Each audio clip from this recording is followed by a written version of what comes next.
The young and the restless spoilers Audra arrived in France with a plan carefully layered in charm, manipulation, and quiet desperation.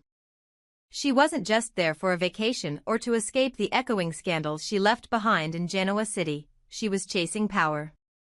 Her career had stalled just enough to feel like a threat, and her ambitions could not afford stillness. That's why she had crossed the ocean, chasing the whispers of a man known only to the elite, Aristotle Dumas.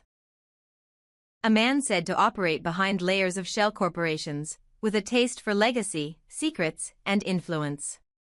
Audra didn't expect to fall in love. She didn't even expect to like the man. She just needed a deal. An ally. Preferably a benefactor. But the moment she finally laid eyes on him, the threads of her plan began to fray. Because Aristotle Dumas was not some elusive European recluse. He was Cain Ashby, a name that belonged to a much older web of rivalries and betrayals. Audra had crossed paths with Cain before, but never like this. Never in a setting so intimate, so elevated, where he held the cards and she held the gamble. For a moment, it disoriented her. Had she known who he really was, she might have approached differently, more guarded, more tactical. But now that she was here, with her professional future hanging in a delicate balance, she had no choice but to dance through the storm she had stepped into. Cain, for his part, wore the identity of Dumas like a second skin. Gone was the troubled man of Genoa City scandals. In his place stood a sharp, calculating enigma cloaked in tailored suits and quiet menace. Audra couldn't tell if he recognized her right away, but it didn't matter. She'd adjust. She always did. Still, France was not just about Dumas. Not entirely. Audra had brought another mission with her, more delicate and more dangerous: Kyle Abbott. Victor Newman, ever the puppeteer, had suggested, strongly, that she keep Kyle close. Kyle had value, not just as the estranged son of the Abbott empire, but as a pawn teetering between loyalty and ambition. Victor saw opportunity in Kyle's isolation, and Audra was to be the bridge, or the bait. But the truth was, Audra didn't need anyone to instruct her to chase Kyle. There was a fire between them that had never fully extinguished, even after all the betrayals, all the power plays. And here, in the decadence of the French countryside, that fire sparked again. Kyle saw her before she saw him, stepping off the terrace of the Dumas estate with his usual arrogance barely masked by a linen shirt and a smirk. He approached like a man convinced of his own irresistible gravity. To him, Audra was predictable, calculating, seducible, and most importantly, manageable, if played right. He believed he could turn her back into an asset, bend her motivations to align with his own, and reclaim control over the chaos that had defined their past. What he didn't realize, or perhaps refused to admit, was that Audra was never his to control. She was chaos personified, and the only reason she had ever listened to him was because she allowed it. Now, in this new game of alliances and seductions, Kyle was the one dancing on her strings, whether he realized it or not. Still, the lines between strategy and emotion blurred quickly. They always did with Kyle. Nights stretched longer, wine flowed easier, and the privacy of the chateau made resistance feel irrelevant. Audra found herself tangled in something far more complicated than she anticipated, not just lust, not just utility, but something alarmingly close to vulnerability. She hated that.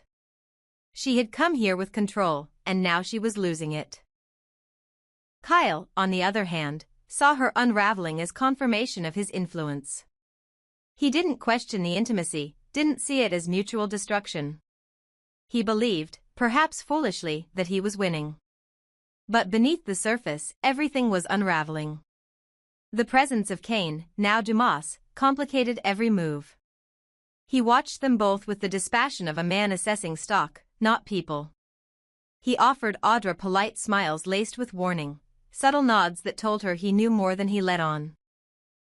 He was dangerous in ways she hadn't expected. And if he decided she was a threat, or worse, a liability, her exit would not be gentle. Meanwhile, Kyle's swagger began to crack under the weight of his own delusions. He still believed Audra was just a tool. But tools have sharp edges. And while this web of seduction and ambition spun in the lavish hills of France, Claire had returned to Genoa City with a broken heart and a hollow presence. Her father's death had changed something fundamental in her. She was no longer the same girl who looked to Victoria for guidance, or who dreamed of redemption in the eyes of those who once feared her. Cole's passing had split her open. The grief was not loud, it was quiet, corrosive, seeping into her every thought. In her mourning, she had briefly turned to Holden Novak, seeking solace in his arms, unsure if she was grasping for comfort or trying to drown. But Holden had been kind, steady. And now, in her solitude, she missed even that momentary touch of humanity. She was alone. Kyle, the man she once trusted, had vanished to France under the pretense of business but had not so much as called her since. She could feel the betrayal even without confirmation. A part of her knew Kyle wasn't alone. The whispers coming back to Genoa spoke of Audra, elegant, ruthless Audra, dining with Dumas, sharing whispered conversations with Kyle on balconies, draped in French silk and intention. Claire couldn't look away. Every headline, every social post, every photograph that emerged from the Dumas estate felt like a dagger. And Kyle's silence made it worse. He had abandoned her at the very moment she needed someone most. And yet, she said nothing. She mourned quietly, letting the pain harden her. If Kyle had chosen to fall back into Audra's arms, then she would not beg. But she would not forget either. Back in France, the game was turning. Audra was no longer certain who was seducing whom. Kyle's grip was slipping, her patience fraying. She had spent weeks trapped in a maze of schemes and eyes that watched too closely. The mansion was luxurious, but it felt like a prison, a crucible burning away her restraint.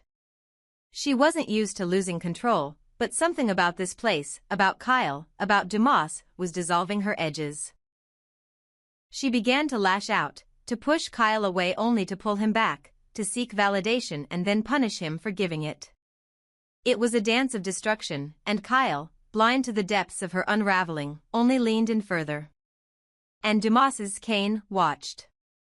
He said nothing, did nothing, but his silence was not benign. He was calculating, collecting. He had plans that neither Audra nor Kyle understood, and their distractions suited him perfectly. The more entangled they became, the easier it was for him to shift the board beneath their feet. In his world, allies were tools, and lovers were leverage. And when the moment came to decide who would rise and who would fall, he would not hesitate. Because in the labyrinth of ambition and betrayal that had become the Dumas estate, there were no winners. Only survivors. And far away, in a quiet corner of Genoa, Claire waited. Heartbroken. Watching. Remembering. And when she chose to act, it would not be with forgiveness. It would be with clarity. Because love, once shattered, sharpens into something far more dangerous than hate. And Claire Newman, daughter of legacy, survivor of trauma, was no stranger to becoming the storm. Adam walked alone up the hill, his footsteps slow and heavy, each one a reminder of the journey he had taken countless times before, chasing the approval of a father who never truly saw him. The wind whispered across the open field, carrying with it the scent of fall and the silence of rejection. Adam had returned from France with information, clarity, and determination. He had navigated the Dumas web, exposed threats to the Newman legacy, and stood firm where others might have fallen. But none of that mattered. Because when he arrived at the top of the hill and stood face to face with Victor, all that greeted him was cold indifference. No recognition. No pride. Just the familiar condescension of a man who still looked through his own son as if he were a pawn, not blood. It didn't surprise Adam, nothing about Victor ever did anymore, but it still hurt. It always would. He didn't argue. He didn't plead. He simply nodded, as if Victor's rejection were a weather report, inevitable and impersonal, then turned and walked back down the same hill, the weight of years pressing on his shoulders. There was no parade, no gratitude, no validation. Only silence.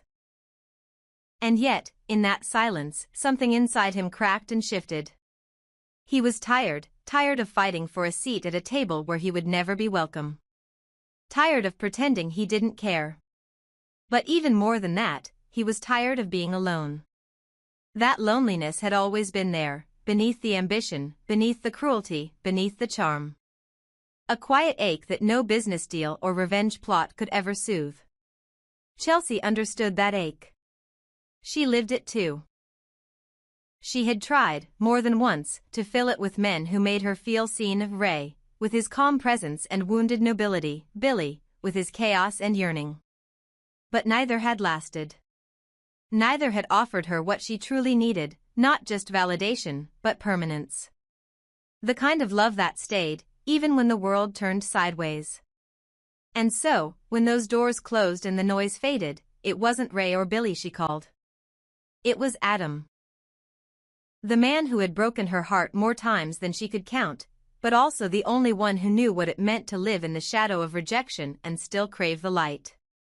She didn't go back to him out of nostalgia or chemistry. She went back to him because, like her, he had no one else. And together, in that shared isolation, there was a strange kind of comfort. They weren't perfect. Not even close. But for the first time in a long while, they stopped pretending to be anything else. There were no grand declarations, no promises of forever. Just two broken people, standing side by side, building something that resembled a life. Adam stopped chasing Victor.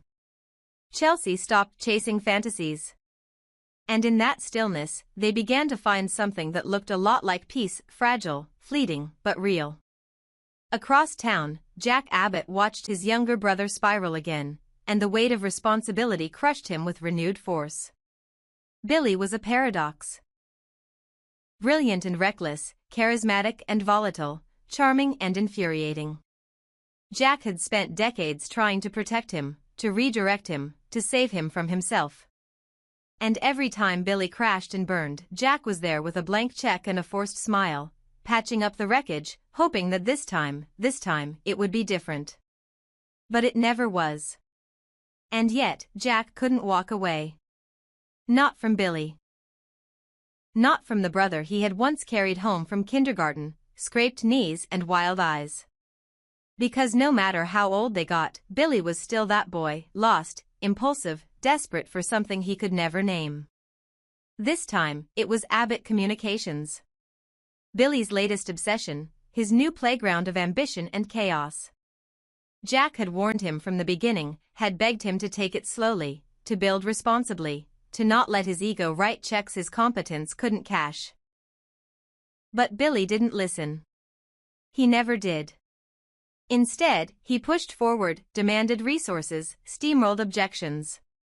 And every time he hit a wall, he came back to Jack, palms open, voice smooth, asking for another lifeline. And Jack gave it. Because he always gave it. But deep down, Jack knew he wasn't helping, he was enabling. And that knowledge burned. Sally saw it too. She had been watching Billy for weeks, observing the patterns, the charm, the recklessness. She was no fool. She understood men like Billy, brilliant talkers who couldn't sit still long enough to build what they dreamed of. So, she did what any survivor would do, she protected herself. She negotiated. She told Billy plainly that if he was going to use Abbott Communications as his personal vanity project, she wanted insurance. If, or when, he walked away, she wanted control. And he agreed, too quickly, too easily, not because he truly intended to leave, but because in that moment, he needed her to believe in him. To stay. To help. To make it work. But in truth, Billy had never stayed in one place long enough to see anything through. Not jobs. Not relationships. Not even peace. And when Jack found out about the agreement, about Billy's casual willingness to hand over the company to Sally in exchange for temporary harmony, he exploded. It wasn't about Sally, not really. It was about the principle. About the fact that Billy once again was playing fast and loose with a legacy Jack had fought to protect. About the realization that nothing Jack did, no amount of money, of forgiveness, of late-night rescue calls, was ever enough to anchor his brother. And this time, Jack wasn't just disappointed. He was furious. Because it wasn't just a company. It was trust. And Billy had bartered it away for convenience. But Billy didn't flinch. He didn't apologize. He simply smiled that infuriating smile and shrugged, as if to say, "This is who I am. Take it or leave it." And Jack, tired, betrayed, furious, was finally starting to wonder if maybe, just maybe, it was time to leave it. Because you can only catch someone so many times before you realize they were never trying to land. And Billy? He was always falling.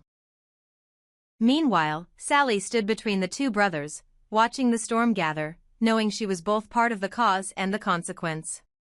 She didn't regret her demand. She didn't apologize for her ambition. But she also knew that Abbott Communications was no longer just a business venture, it was a battlefield. And she would have to fight to keep her position, her respect, and her sanity intact. Because Jack wasn't going to make it easy. And Billy? He'd already moved on to his next obsession, whatever that was. Something shiny. Something new. And so, in a city that thrived on legacy and betrayal, on reinvention and relapse, the players moved forward. Adam and Chelsea, clinging to each other in the absence of family. Jack, trying and failing to save the brother who didn't want to be saved. Billy, chasing sparks while the world burned behind him. And Sally, navigating the wreckage with the precision of someone who had been burned before and refused to be burned again. In Genoa City, no one ever truly let go of the past, they just learned how to weaponize it. And for these 5 souls, survival would not come from winning. It would come from not losing to themselves. There came a point when even Jack Abbott, the perpetual protector, the weary optimist, the man who had patched too many wounds to count, finally had to draw a line. Watching Billy dismantle Abbott Communications one careless decision at a time had pushed him to the brink. Jack had tried everything, patience, mentorship, unconditional support, even financial indulgence. But nothing had worked. Billy had used the company as a toy, a platform, a distraction. It was never about legacy to him. It was about identity, about chasing a high that never lasted. Jack had looked the other way long enough, but now, as the wreckage mounted and trust disintegrated, he knew what had to be done. Billy needed to be stopped, not out of malice, not out of revenge, but because someone had to protect the Abbott name from further humiliation. And Jack, tired and heartbroken, was finally ready to play the role of executioner. But he couldn't do it alone. Taking Abbott Communications from Billy would not just be a corporate maneuver. It would be war. Billy was unpredictable, volatile, and desperate to hold on to whatever gave him a fleeting sense of purpose. So Jack needed someone inside, someone who could navigate Billy's erratic behavior, someone who could steady the ship while he made his move. And ironically, the perfect candidate was the very woman Jack had once loved and then cast aside, Sally Spectra. It had been a long time since Sally first arrived in Genoa City, fiery, ambitious, misunderstood. She had entered like a storm, unapologetic in her hustle, bold in her desire to be seen and respected. And Jack, perhaps a bit lonely, perhaps eager to believe in something again, had been drawn to her. Their connection was real, electric, honest in ways neither of them expected. But Jack, ever the gentleman, had pulled away when the whispers began. Everyone warned him. That Sally was trouble. That she used people. That she was after his name, his money, his influence. And like the fool he now regretted being, he listened. He let her go. But now, watching her rise, watching her outmaneuver the chaos Billy left in his wake, Jack couldn't help but wonder, had he made a mistake? Because Sally hadn't fallen.